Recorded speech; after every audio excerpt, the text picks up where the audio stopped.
Hello everyone, with Jamaica here. Welcome to this updated video on the weather across Jamaica and the rest of the Caribbean. It is 8:57 p.m. Sunday night, July 7, 2024. Now before we jump into it, please ensure that you guys like the video. I'd really appreciate it if you guys get this video up to 100 likes. If you don't know by now, that's how the YouTube algorithm works. We all like the video and then the YouTube algorithm pushes the video out to more persons who are in the path of these tropical systems so that we can keep everyone safe, especially during the peak of Atlantic hurricane season. That's August through to October. Share this video with your friends, your co-workers, your relatives, and even your church brethren, and subscribe if you haven't yet done so. Leave a comment down below letting me know what that's been like in your year recently. Also, feel free to ask any other related question that you might have about the future of the weather in your specific area.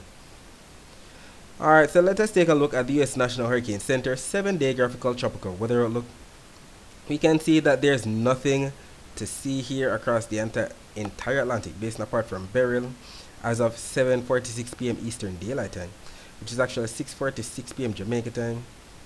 And there's still a lot of rumors going around. So for those persons who haven't heard as yet, this is the update. There's nothing out there that's coming. We already had Chris that slammed into Mexico. The next name on the list is Debbie, and she is not going to be forming anytime soon. As of the latest update from the Hurricane Center, Tropical Storm Beryl, which was once Major Hurricane Beryl, Cat 5 Beryl that battered Jamaica, has maximum sustained winds of 70 miles per hour. This is as of the 7 p.m. update. Maybe it might upgrade by the 10 p.m. upgrade in an hour from now. And we can see that she's moving to the north-northwest at 12 miles per hour, and she's expected to affect Texas. So if you have friends and relatives over there, tell them to take this seriously. We know how the infrastructure is in the United States. Not as strong as the infrastructure in Jamaica in terms of the blocks and steel, but we know how these things go. Please ensure that you keep in touch with them just in case. Even although it's a tropical storm knocking on the door of hurricane status, as we can see here.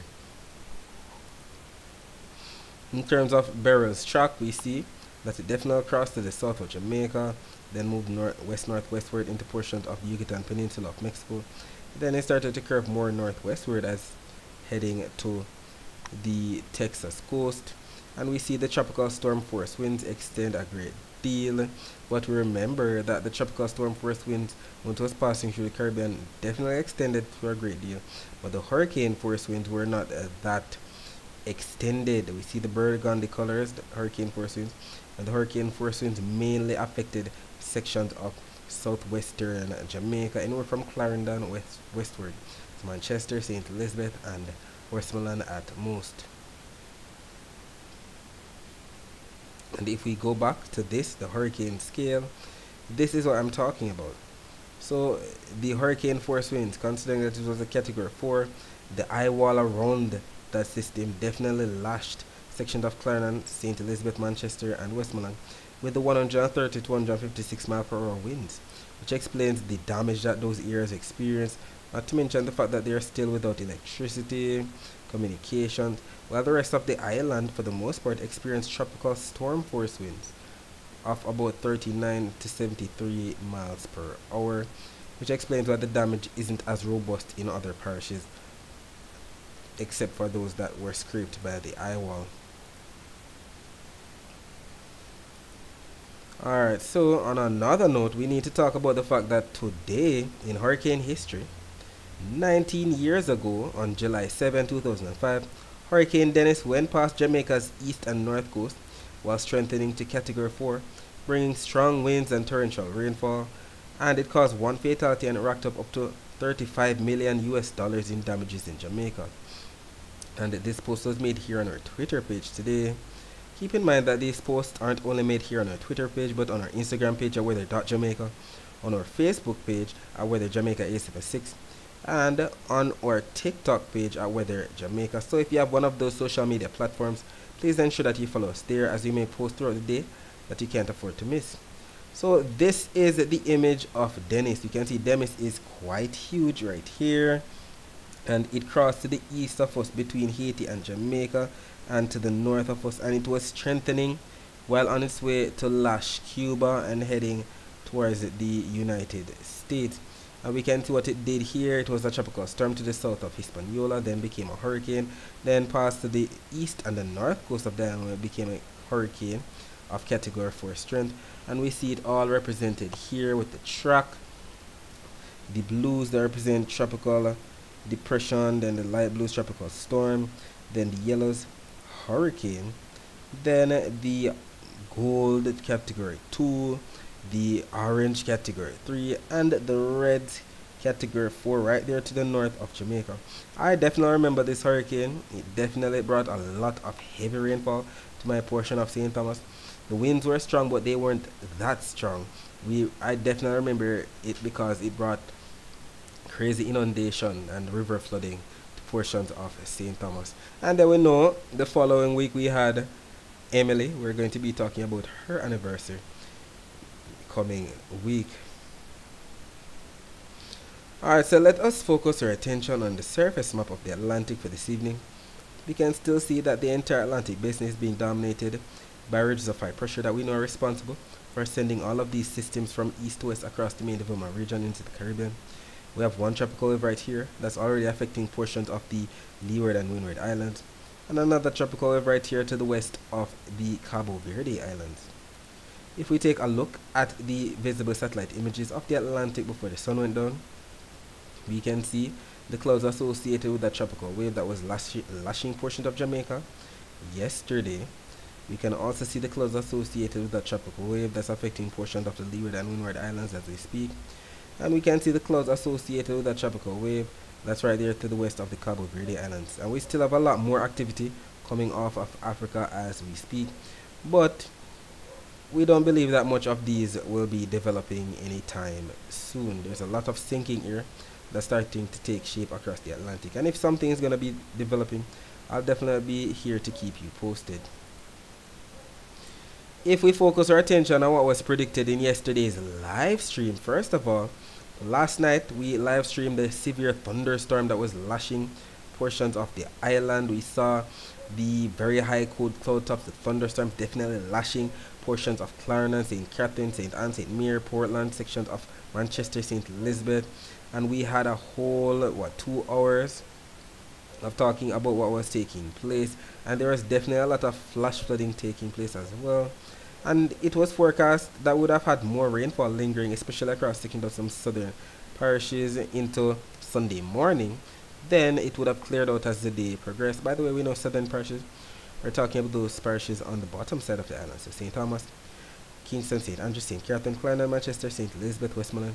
And considering that the tropical wave was pushing more towards the west, it would have more affected the south central and southwestern parishes, and that was exactly what took place.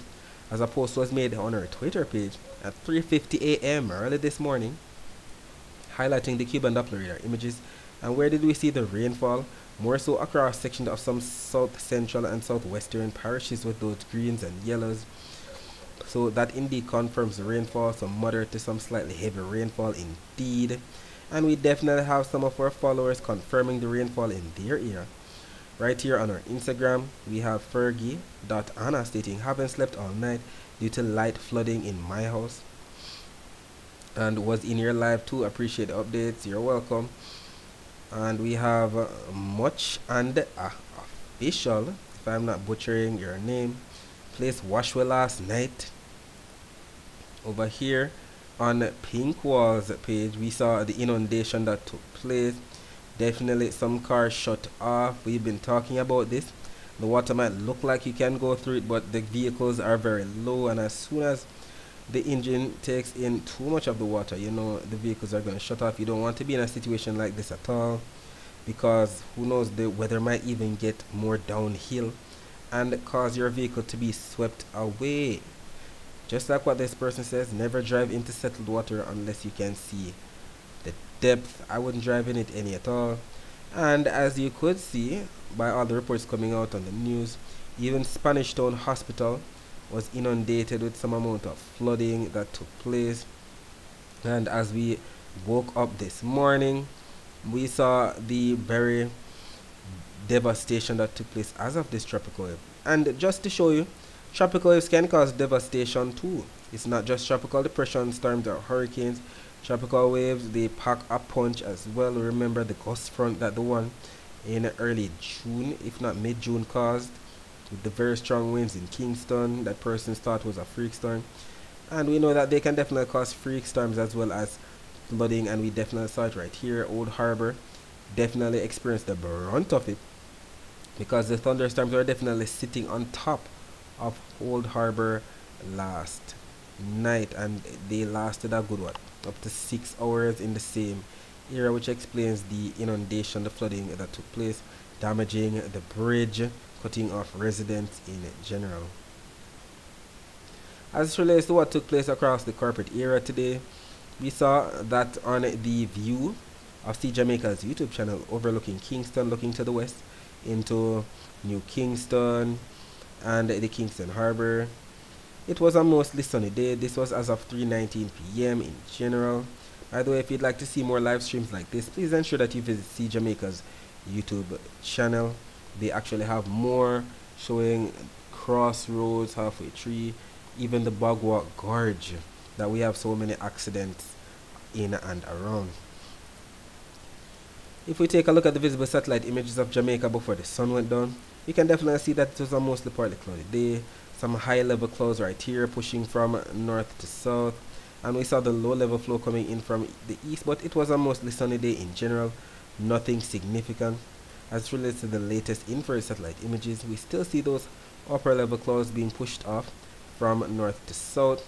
No rainfall within these, nothing really taking place in terms of rainfall across the island as we speak.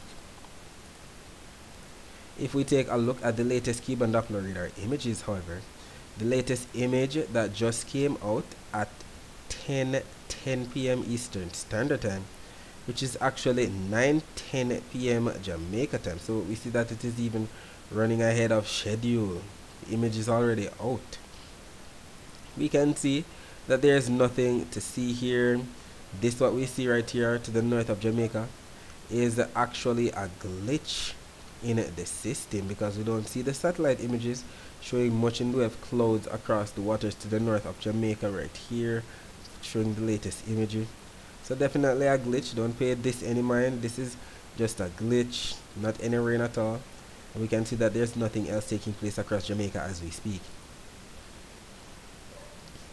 Taking a look at the temperatures right now, we can see we're 27 degrees Celsius in Montego Bay, 26 degrees Celsius in Kingston, and by about 4 a.m. on Monday, temperature should dip down to about 25 degrees Celsius in Montego Bay, 24 degrees Celsius in Kingston. As it relates to the temperature forecast for tomorrow, this is Jamaica right here, embedded in some grays and some slight yellow colors that represents average to above normal temperatures. Keep in mind that this is the forecast from the GFS for 18Z on Monday, which is actually 1 p.m. on Monday. So some average to slightly above normal temperatures are in the forecast, anywhere from average to at least 1 to 2 degrees Celsius above normal temperatures. And we know the normal temperatures for the month of July are about 91 degrees Fahrenheit, which is about the same as 32.7 degrees Celsius. So we should receive it anywhere from 32 to 34 degrees Celsius at most for Jamaica's temperature on Monday. As it relates to the saran dust forecast, there's definitely some amount of saran dust across the island. I'm sure that you even saw it on See Jamaica's YouTube channel. If we backtrack a bit, the sky is definitely hazy. The horizon is definitely hazy. It wasn't as clear at all looking at the edge of the land. So it's definitely hazy in some areas. The saran dust is definitely here, and we saw that being displayed, and there is more to come. This is valid for 2 p.m. on Monday, and Jamaica is right here at that time, still being affected by some of the browns that represent the saran dust. But what we don't want to see is that vigorous plume that's represented by those darker shades of browns, and we see that that's going to be affecting portion of the Eastern Caribbean. It's also going to be affecting portion of the Bahamas, Cuba right there. They're definitely in for it, and we know that all of this is pushing from east to west in the ridge of high pressure, So Jamaica will definitely be getting in on some of that before the week has ended. We know the siren dust definitely causes hazy skies, not to mention trigger some amount of respiratory illnesses in some persons, whether it be asthma, sinusitis. So please ensure that you have your meds ready. As it relates to the wave forecast for tomorrow, Jamaica is right here, as we can see, and the water surrounding the island should be some blues that we can see by the key on the bottom right that represents anywhere from 1 to 1.5 meter wave heights. The waters to the far south of the island are purple. The purple represents up to 2 meter wave heights. And we can also see some of those purples where we have Tropical Storm Beryl. Definitely going to be kicking up the water as it heads into Texas. And that's because the winds are going to be strongest in those areas. We see Beryl's winds here in the yellows, up to Tropical Storm Force coming in from the south. The winds across the Caribbean, more so in the greens, averaging anywhere from 15 to 20 knots, as you can see by the key on the bottom right. But in the yellows, we see those, especially to the south of Jamaica, where we have this higher wave height, averaging in the yellows anywhere from 25 to 30 knots. Let's take a look at the close-up of Jamaica in terms of the wind direction and wind speeds. Yes, definitely 15 to 20 knot winds for the most part, but we do see that the winds are going to be coming in from the east, and whatever comes off of the sea from the east could definitely affect sections of St. Thomas and Portland with some amount of rainfall, some eastern parishes, and then all of this is going to be pushing from east to west. So maybe some isolated afternoon shower for sections of some central and western parishes. And with, by the way, we know eastern parishes, they're talking about those parishes in the county of Surrey. So Portland, St. Thomas, Kingston, St. Andrew. Central parishes, I know we're talking about those parishes in the county of Middlesex, so St. Anne, St. Mary, Manchester, Clarendon, St. Catherine. While western parishes, I know we're talking about those parishes in the county of Cornwall, so we're talking about Hanover, St. James, Trelawney, Westmoreland, and St. Elizabeth. And with the upper level winds, the wind shear expected to come in more so from the northeast or from the northeast tomorrow.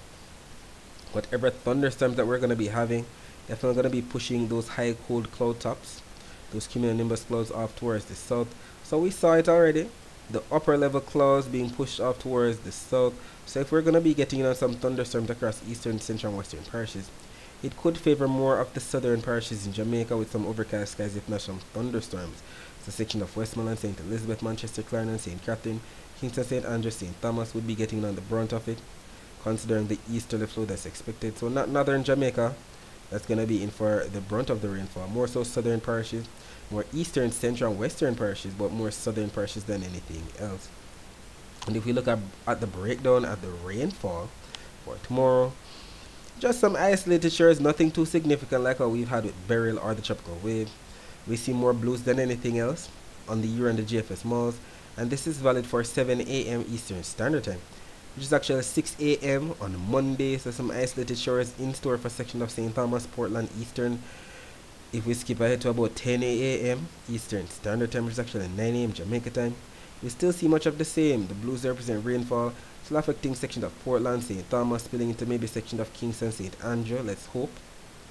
That's for the persons who want the heat to go down, because I know that you guys really felt the heat today.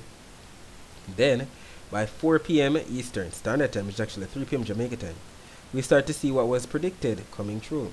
Daytime heating, or that diurnal convection, is going to be causing some rainfall across sections of some central and western parishes. We see the blues right there on the GFS, the Euro, making more sense with more of the blues across, yes, central and western Jamaica, but more so southern Jamaica, where those high cold cloud tops are going to be blown off.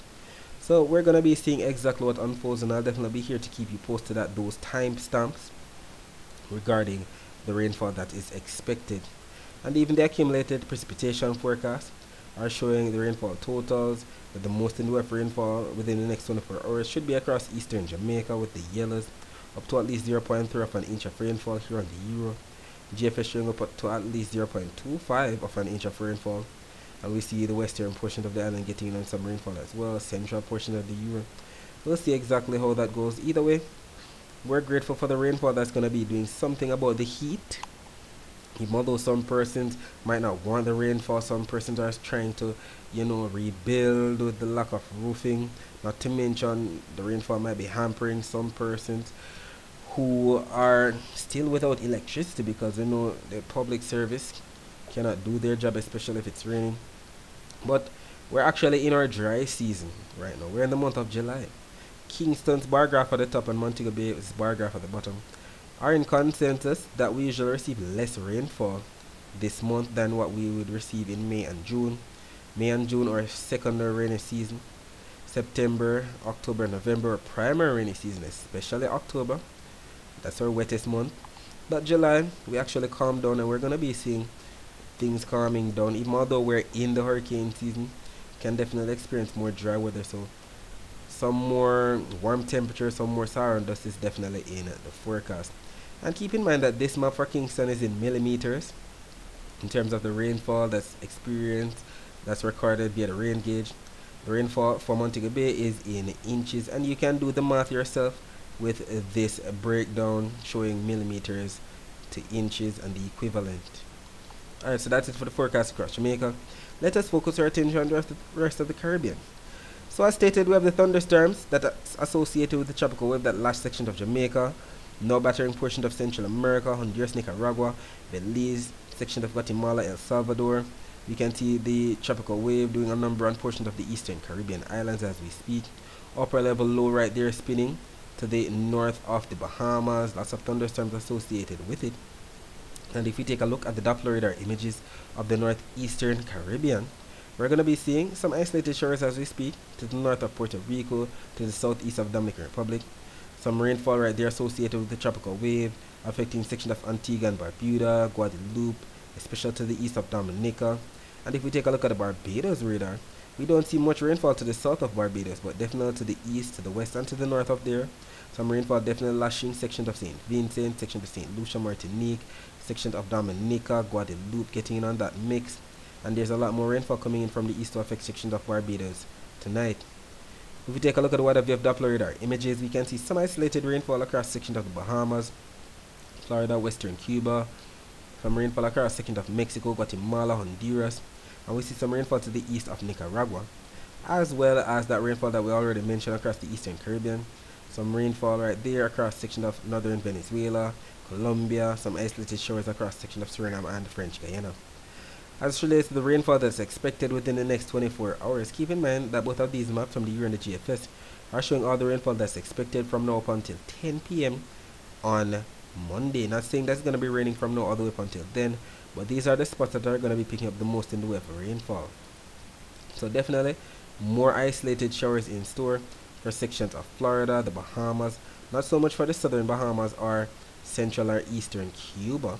But we see some isolated showers for sections of the southern and eastern portion of the Dominican Republic, some rainfall for western and eastern Puerto Rico, the US and British Virgin Islands, St. Kitts and Nevis, St. Martin, Antigua and Barbuda, Guadeloupe, Dominica, Martinique, St. Lucia, St. Vincent and the Grenadines, Trinidad and Tobago, Barbados, associated with the tropical wave. And even if we look south of there, we see some rainfall in store for French Guyana, Suriname, Guyana, Venezuela, section of Colombia, Panama, Costa Rica, Nicaragua, Honduras, Belize, the Yucatan Peninsula, sections of Guatemala, El Salvador getting in on the mix as well, and maybe a section of the Cayman Islands might be on the edge of that. Well, not so much on the Euro, but the GFS showing the edge of it right there on maybe western Cayman Island right there. And we see that both the Euro and the GFS models are in consensus with what is in store within the next 24 hours. I know that when they're in agreement like this, the chances of such happening are much higher. Alright, so that's it for today. Thanks for watching.